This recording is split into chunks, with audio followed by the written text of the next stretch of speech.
Originally intended for commercial sale, this pistol was built to the patents of Nicolas Pieper of Liège, Belgium. This was an unusual blowback pistol with a tip-down barrel. The barrel was retained with a pivoting bolt, and it was held by a thumb-latch barrel-locking mechanism. The recoil spring rod ended in a hook engaging a lug on the slide, disengaging automatically when the breech was raised.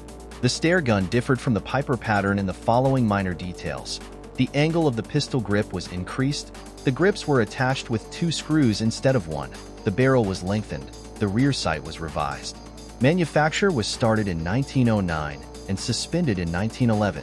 Some historians claim that manufacturing continued until 1914. Manufacturing resumed in 1919. They reused some parts already pre-manufactured, so serial numbering and dates are overlapping. Manufacturing continued at least until 1929.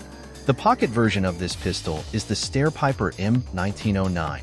This gun on video, with early grip plates before World War I, were made in 1910.